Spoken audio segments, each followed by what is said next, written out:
안녕하세요. 원데이 원패스 식품학 암기법 시작합니다. 영양사 시험이 암기할 것이 너무나 많고 시험 범위도 방대하기 때문에 제가 암기한 암기법을 공유하면 좋을 것 같아서 영상을 제작하게 되었고요. 약간 황당하지만 답은 찾을 수 있는 그런 암기법입니다. 간신히 답만 찾는 거라 깊이는 없으니 참고해 주시기 바랍니다. 밥하기 요리법은, 그러니까 삶기 요리법은 티하면 손실이 되거든요. 꼭 알아둬야 돼요. 왜냐? 우리 주식이 밥이잖아요. 그러니까 문제에 나올 확률이 높겠죠? 그리고 쌀을 많이 도정하면 할수록 전분이 많은 배유 부분만 남아요. 그럼 배가 나오겠죠? 그래서 전분 배남아유로 암기를 했어요. 그러면 전분이 많은 건 배유 부분 이렇게 참고하시면 되고요. 쌀에 부족한 라이신과 트레오닌을 콩이나 잡곡이 라이신과 트리토판 이런 거를 보충해준다. 이렇게 암기를 하시면 쉽게 답을 찾으실 수 있을 겁니다. 비타민 B2 리모플라빈 있잖아요. 이거 광선에 되게 약해요. 그래서 아프리카 햇빛이 뜨겁잖아요. 거기서 옥수수 먹는 주민들한테 리보플라민 부족 시에 나타나는 피부병인 펠라그라가 발생하거든요. 근데 잘 생각해보면 비타민 B2 리보플라민은 트리토판이랑 바뀔 수 있잖아요. 그러니까 트리토판이 부족하게 되는 거죠. 요거 문제 잘 나오거든요. 그러니까 리보플라민 부족하면 트리토판도 부족할 수 있다. 이렇게 암기하시면 될 겁니다. 전분의 호화 시작 온도는 시험에 가끔 나오는데 이거 우리 집에 다 한 대씩 있어요. 밥통 온도가 보통 60에서 65도거든요. 이렇게 암기하실 수 있으실 거고요. 호화에 영향을 주는 거는 뭐 염료, 소금이나 밥통 온도 60에서 65도 이상이거나 익힌 고감 쌀옥, 익힌 개구리 아니고 익힌 고감 쌀옥, 고구마, 감자, 쌀, 옥수수 이런 식으로 입자가 큰 걸 호화가 잘 된다는 거 암기해 두시기 바랍니다. 호화가 되면 우선 밥이 됐다고 생각을 하면 미시의 구조는 붕괴가 되겠죠. 당연히 삶아지니까. 그리고 수분을 흡수해서 분자량이 증가하고 뚱뚱해지고 그다음에 점도도 증가하잖아요. 그래서 풀 없으면 밥풀 대신 사용하던 그런 때도 있었다고 하죠. 전분의 노화 억제. 이건 어떻게 하냐면 전분의 노화 문제는 우리가 베이킹 요리하는 거 생각하면 돼요. 60도 이상이거나 밥통 온도로 높여주거나 수분을 10% 이하로 하거나 냉동하거나 문제가 보통 냉장으로 헷갈리게 나오거든요. 냉동이에요. 그리고 설탕이나 유화제를 추가한다는데 뭐 설탕이나 버터 넣어서 빵 만들잖아요. 그러니까 그렇게 생각하면 빵 만들 때 밥통 온도 60도 이상으로 하거나 수분을 적게 하거나 아니면 냉동시키거나 아니면 설탕이나 버터 넣어서 이렇게 전분의 노화를 방지한다라고 암기하시면 되죠. 반대로 하면은 냉장 온도 0도에서 4도이거나 아니면 수분이 많거나 소금을 넣거나 아밀로스 함량이 높은 거 이런 거는 쉽게 노화가 되겠죠. 아밀로펙틴은 찹쌀이기 때문에 노화가 안 돼요. 노화가 잘 안 돼요. 그러니까 그거 참고해 주시기 바랍니다. 그리고 펙틴은 젤이나 잼을 만들 수 있다고 했잖아요. 그래서 저는 당산에서는 펙틴으로 암기를 했다고. 미숙한 과일 나면 무조건 프로토펙틴이라고 생각을 하시고요. 과일이 너무 익으면 잼이나 이런 게 안 돼요. 왜냐? 술 냄새만 펄펄 나잖아요. 그쵸? 그게 맥도실기가 낮아져서 잼이 안 된다라고. 그래서 술맛만 난다라고 이해를 하시면 쉽게 문제를 푸실 수 있어요. 정리해 볼게요. 과일이 너무 익으면 메토실기가 낮아져서 수냄새만 풀풀 나고 잼이 안 된다. 이렇게 생각하시면 돼요. 잼 만들어도 어떻게 해서 만들어도 쉰맛밖에 안 나요. 고메톡실 같은 경우는 당산을 추가하는 거고 저메톡실 같은 경우는 양이온. 또 금속양면 소금 뭐 이런 거, 마그네슘, 뭐 칼슘 이런 거 그런 걸로 저는 이해를 했어요. 그리고 소화성 다당류는 우리가 알고 있는 거 들어본 거, 전분, 텍스트린, 글리코겐 딱 봐도 열량을 내고 이렇게 소화가 되는 것들이잖아요. 난소화성은 다이어트 식품 쪽이나 이렇게 껌 이런 쪽에서 많이 들어본 거예요. 건강 쪽, 이눌린, 셀룰로스, 헤미셀룰로스, 리그린, 껌류 막 이런 거 다이어트 쪽 식품. 당연하죠. 소화가 안 돼야지 살이 안 찌니까. 여기서 잠깐 식물성 젤리는 한천이나 펙틴 이런 거고요. 동물성 젤리는 콜라겐이에요. 왜? 사골 잔뜩 뜨거운 물에 막 오랫동안 끓였다가 식히면 젤라틴처럼 이렇게 탱탱해지잖아요. 그거 생각하시면 돼요. 문제는 뭐 한천이 동물성이다 뭐 이렇게 나오는데 한천 동물성 아니에요. 알겠죠? 한천은 식물성입니다. 단백질 반응은 뷰렛 반응입니다. 전분의 호정화 있는데 이건 우리가 자주 먹는 구선 누룽지, 미숫가루 막 맛있는 말 있죠? 그런 게 전분 우리 누룽지 만들 때 팬에다가 가열하잖아요. 물 안 넣고. 그렇죠? 그렇게 해서 만드는 게 누룽지 미숫가루 이렇게 생각하시면 되고요. 그러면 화학적으로 변하는 건데 보통 문제는 전분 없이 물을 가열하고 환원이 잘 되고 중합도가 떨어지는 특징이 있다 이렇게 돼 있는데 전 이거 어떻게 이해를 했냐면 포도당으로 환원이 소화가 잘 되고 누룽지 먹으면 소화 잘 되잖아요. 끈기가 떨어지잖아요. 밥에 누룽지국 끓이면 바로 확 풀어지면서 그렇죠? 그렇게 이해를 하니까 쉽게 문제를 풀 수 있었어요. 전분을 효소로 가수분해한다. 가수분해 나오면 무조건 식혜 생각하시면 되고요. 조리 현상 중에 도넛이 풀어질 때는 기름 온도가 낮아서 그런 거고 오이 소박이는 젖산 시큼한 거 뭐 그런 거 생각하면 맞출 수 있고요. 우리 꽁치구이집 가면 생선 맛있게 구우잖아요. 그 아저씨들이 석쇠를 충분히 닮아서 그런 거거든요. 그리고 남이 해준 게 또 맛있기도 하고 머릿고기는 삶을 때 생강을 마지막에 넣는다. 이거 꼭 알아두시기 바랍니다. 그리고 식품학 기초에서 이제 데치기는 불락의 대처 그래서 블렌징이야 라고 제가 설명을 드렸잖아요. 보통 푸른 채소 예를 들자면 시금치 같은 거 상할 것 같으면 우리 블렌징에서 데쳐가지고 그냥 김냉에 넣어놓고 보관하잖아요. 오래 먹으려고 이제 그거 생각하시면 되고 블레이징이라고 있는데 이거는 복합적인 요리 방법이에요. 근데 나는 이거를 어메이징 아니고 블레이징이거든요. 본식이랑 스며울로 복합적으로 하는 게 블레이징 요리라는 거 꼭 암기하시기 바랍니다. 볶기는 소트 볶기로 암기를 했다고 제가 말씀드렸죠. 잘 모르시겠으면 식품학 기초 강의 들으시면 됩니다. 조리 종류의 문제는 한두 문제 꼭 나와요. 뭐 삶기, 뭐 볶기 뭐 이런 거 아니면은 뭐 브로일링 뭐 이런 거 섞어서 나오니까 꼭 알아두시기 바랍니다. 자, 튀김은 영양 손실이 가장 적은 요리법입니다. 또 맛있기도 하고 살만 안 찌면 튀김을 자주 먹고 싶죠. 예. 계량 방법도 시험에 자주 나오는데 핵심 키워드만 말씀을 드릴게요. 밀가루는 체초소라는 말이 꼭 들어가야 되고요. 마가린, 활설탕 꾹꾹 눌러서, 그리고 점성 있는 액체 이런 거는 뭐 계량컵 있죠. 전용 계량컵으로 측정하는 겁니다. 이제 수분 활성도 문제가 완전 빈출이거든요. 수분 활성도는 1보다 작은 거고요. 그 다음에 세균, 효모, 곰팡이 있고, 이 다음에 내건성 곰팡이, 그 다음에 가장 센 소금만큼 센 게 어디 있겠습니까? 그래서 내삼투압성 효모 이렇게 해서 하고, 가장 센 게 내삼투압성 효모다. 소금은 이긴 놈이다. 내삼투압성 효모다. 이렇게 암기를 하시면 문제를 맞출 수 있습니다. 우리가 전공자인데 너무 쉬운 단답형만 문제를 낼 수는 없잖아요. 그래도 영양사 시험인데, 그래서 등온 흡수, 탈습 곡선 이러는 거 나오고, 이것이 결합수랑 자유수랑 함께 이렇게 뭉쳐서 그래프로 나오기도 하거든요. 근데 이제 쉽게 이해를 하실 수 있으세요. 1영역은 0.25 이하인데 이온 결합을 하고 있고 유지의 산화를 억제시킵니다. 유지의 산화를 억제시킨다. 그리고 0.25에서 0.8까지는 결합수, 딱 이 식품에 다 붙어 있는 거죠. 그리고 0.9 이상은 자유수. 시험은 보통 결합수와 자유수의 차이라든지 특징이라든지 그런 게 나와요. 그리고 비효소적 갈변은 0.6에서 0.7입니다. 탄수화물은 간에 글리코겐 형태로 저장되고, 이거는 글리코겐 형태로 저장되어 있다. 이거는 항상 나오는 거니까 그렇게 하고, 우리가 음식을 섭취하지 않으면 간에서 이걸 분해를 해가지고요, 혈당을 유지시키고, 항상성으로 혈당을 유지시키고 인체의 기능을 유지한다고 생각하면 돼요. 과당은 케토스라는 거 기억해 두시고, 입체 유성질체 수는 과당은 3개, 2에 3승이니까 8개, 갈락토스는 4개, 2에 4승이니까 16개 되겠죠. 이거는 그냥 단순히 암기만 하셔도 맞힐 수 있는 문제니까 꼭 암기하시기 바랍니다. 당알코올 문제 나오는데, 이거는 버섯, 해조류, 다시마 이렇게 외웠는데, 다시마, 마니토까지 이렇게 연결해서 말로 해서 암기하니까 쉽게 찾을 수 있었어요. 셀룰로스는 체내에서 분해할 효소가 없기 때문에 변비 예방인 건 다 아시잖아요. 그리고 포도당 베타 1사결합, 그리고 단순 다당류입니다. 복합 아니에요. 단순 다당류예요. 단당류 중 에너지 대사에 관여하는 거, 오탄당, 리보스, 이건 꼭 아시기 바랍니다. 포도당 환원체, 포도당으로 이제 바꿔주는 거 중에 과실에 존재하고 비타민 C의 결합 합성 원료가 되는 당알코올. 전 이걸 어떻게 배웠냐면 비타민 C 소르비톨, 비타민 C 철, 비타민 C 철의 흡수를 돕거든요. 이런 식으로 해서 이 글자로 해서 그냥 그렇게 연결해서 암기를 했습니다. 그럼 마니톨은 다시마, 마니톨 되는 거고요. 이노시톨 같은 경우는 이놈의 근육 해서 이노시톨 근육, 그리고 리비톨은 리보스. 얘는 또 이름 앞에가 똑같으니까 쉽게 암기할 수 있습니다. 유당은 갈락토스랑 포도당 붙인 거, 이게 이당류라고 했잖아요. 당연히 포도당으로 환원될 수 있죠. 그러니까 분해되죠. 환원은 되지만 모유가 발효되진 않잖아요. 애들 먹어야 되니까. 그러니까 발효되진 않는 특성이 있고요. 애들이 먹는 거니까 소화가 잘 되고 칼슘 흡수를 해서 키가 커야 되겠죠. 그래서 정장 작용을 하고 칼슘 흡수를 촉진하는 기능이 있습니다. 그리고 설탕이 감미료의 표준 물질이잖아요. 왜냐, 표준은 예외가 없어야 돼요. 그래서 이성질체 이런 게 없거든요, 설탕이. 그러니까 표준이 되는 거죠. 쉽게 이해하실 수 있습니다. 참고로 단맛이 강한 순서는 과전설, 포메갈류인데, 갈락토스하고 유당, 젖당 이런 거는 달지가 않아요. 과당은 제일 단 거고, 과전, 설탕, 그 다음에 포도당, 메가당, 갈락토스, 유당 이런 식으로 해서 과당이 제일 단 겁니다. 과전설, 포메갈류로 암기하시면 쉽게 문제를 푸실 수 있습니다. 중성지방 이 아이는 혼자 다니지 않아요. 고급 지방산 3개와 글리세롤 하나로 뭉쳐서 셋이 똥똥똥똥 넷이겠죠. 그러니까 지방 셋에 글리세롤 하나, 그래서 얘네들이 통통통통 이렇게 몰려다닙니다. 지질은 국화누리인 것은 알 거고요. 식물성 지방 중에 제일 좋은 기름, 들기름이죠. 올리브유. 근데 저는 이제 들기름을 상당히 좋아하기 때문에 들기름 꼭 알시기 바랍니다. 부포화 지방산은 이중결합이 포화가 안 된 거. 그래서 용점이 낮고 탄소수가 적어요. 그리고 이제 동물성 기름 같은 거 슈트닝 생각하면 쉽게 암기할 수 있거든요. 고체고 포화가 돼. 포화 지방이 뚱뚱한 걸 이해를 하시면 바로 한 번에, 살찐 걸 이해를 하시면 한 번에 이해할 수 있어요. 그래서 이중결합이 다 손에 잡고 있을 정도로 꽉 차 있어서 포화가 됐다. 건강에 안 좋은 거, 이렇게 동물성 기름 안 좋다, 이렇게 아시면 되고요. 지방산 함유는 부티나는 버터, 부티르산인데 그냥 부티나는 버터로 암기를 해서 어떻게 약자만 보고 문제를 풀 수 있었고요. 스테아루 같은 경우는 콜레스테롤, 쇠기름, 콜레스테롤 이렇게 암기를 했습니다. 소기름이 돼지기름보다 녹는 점이 높아요. 그래서 몸에는 더 안 좋아요. 참고해주세요. 오메가3가 많은 건 DHA, EPA는 어류인 건 아실 거고요. 가끔 문제가 왜 오메가인지 물어봐요. 이게 메틸기를 기준으로 세워서 이중결합이 처음 나오는 탄소수가 오메가라서 오메가3라고 합니다. 별걸 다 물어보긴 하네요. 근데도 이제 이거 한번 들어보면 나중에 문제 풀 때 쉽게 답을 찾으실 수 있을 겁니다. 아마 리놀렌산이 아마인요, 이렇게 하면 쉽게 답을 찾으실 수 있으십니다. 유지가열시 푸른 연기 나면 무조건 아크롤레인, 이건 기초학에서도 말씀을 드렸으니까, 용점이 높은 것은 동물성 포화지방이고 분자량이 큰 것, 당연하죠. 유중결합에 손에 다 잡고 있으니까 분자량이 얼마나 크겠어요. 그렇죠? 반대로 용점이 낮은 거 올리브유, 들기름, 포화도가 낮고 상온에서 액체 형태로 조달되어 있죠.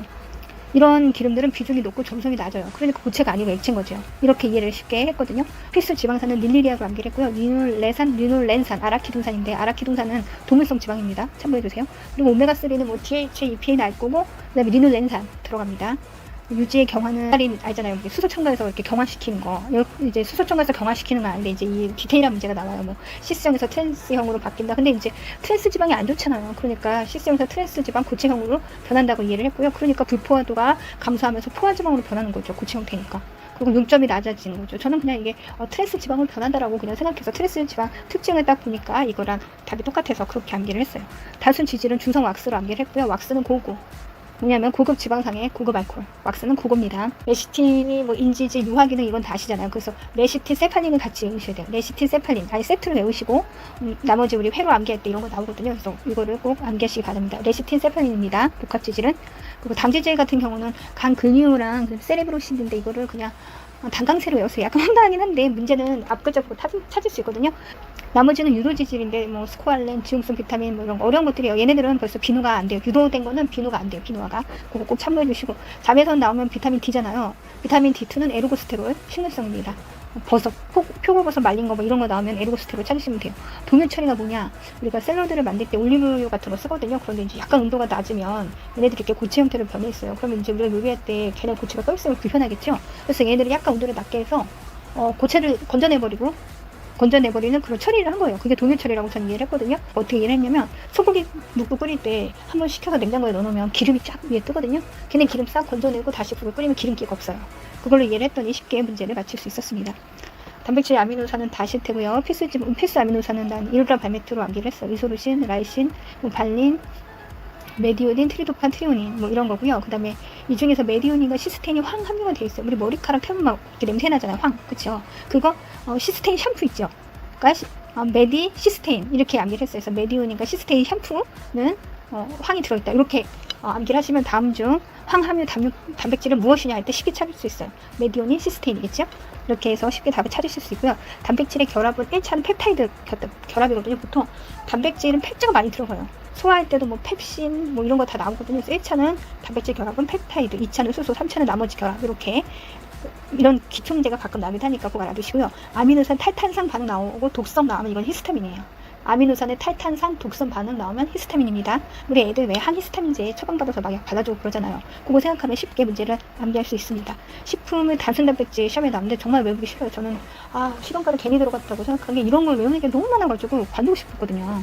그래서 이제 이거 어떻게 외우는지 제가 외웠던 방법을 좀 공유해 드릴게요. 우선 콩은 글리시린이거든요. 근데 콩글리시로 암기를 했어요. 옥수수는 제인인데 옥제인으로 암기를 했어요. 그리고 쌀은 오리제인 이렇게 해서 약간 웃겨도 옥수수는 옥제인, 그리고 콩은 콩글리시 이렇게 해도 이렇게 맞출 수 있어요. 진짜. 그리고 남백은 오브 알부민, 오브 글로불린, 라이소자임이고요. 근육은 액틴과 미오신, 미오겐 이렇게 나중에 생리학 가면 이거 근육의 수축과 유한하면서 이거 나오는 거니까 쉽게 액틴과 미오신 미국에는 아실 수 있을 거고요. 밀은 글루테닌. 이거 식용과 기본 아니겠어요?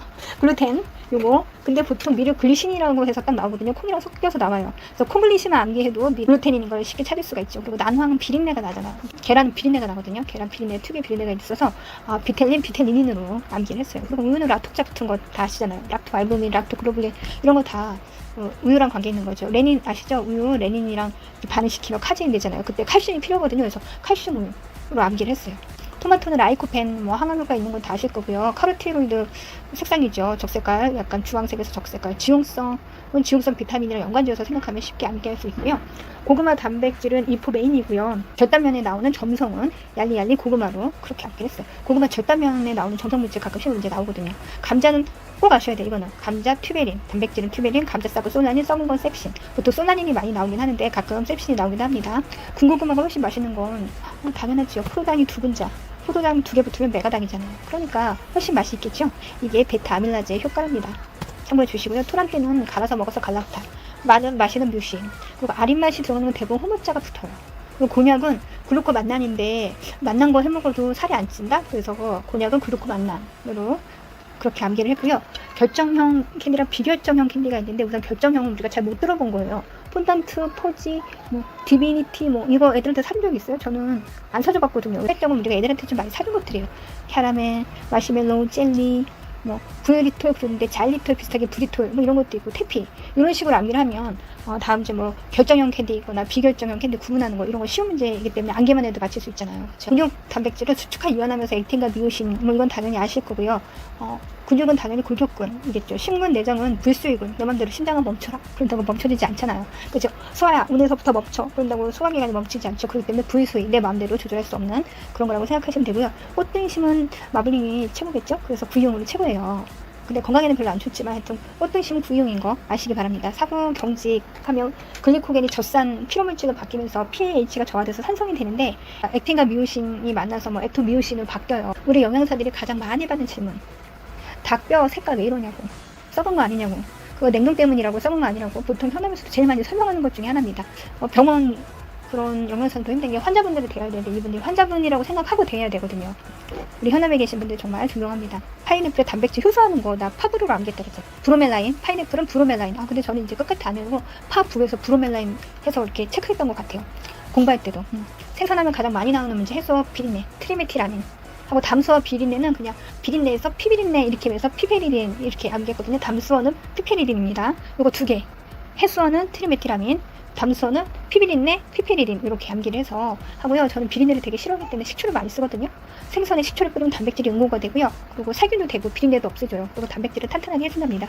그러니까 그거 참고해 주시고요. 어패류는 배 타고 고기를 잡잖아요. 그래서 어패류의 구수한 맛은 베타임입니다. 약간 황당하지만 문제는 풀 수 있어요. 그리고 난류 대표적인 거 계란. 여기서 복습 한번 할게요. 요즘 김밥에 식중독 사고 되게 많이 발생하잖아요. 김밥집에. 근데 우리가 영양사기 때문에 책임을 질 수도 있거든요. 그래서 확실하게 알아야 돼요. 김밥집에 계란 하면 살모넬라 꼭 암기하세요. 나중에 이건 요번에 시험에 나올 수도 있거든요. 김밥, 계란, 살모넬라균 꼭 암기하시기 바랍니다. 남백의 기포성은 머랭을 만들 때 중요한 거죠. 등전점 4.8이고요. 실은 큐티클이라고 하는데 이제 큐티클이 두껍고 광택이 없는 거예요. 근데 문제가 보통 광택이 있는 거. 근데 저도 이제 처음에 이거 속았던 게 마트에 가서 보면 계란에 이렇게 광택이 있는 것처럼 이렇게 깨끗하게 닦아서 나와서 저도 광택이 있는 게 좋다고 생각을 했었거든요. 처음에. 근데 광택이 없는 겁니다. 거치고 광택이 없는 것이 좋은 겁니다.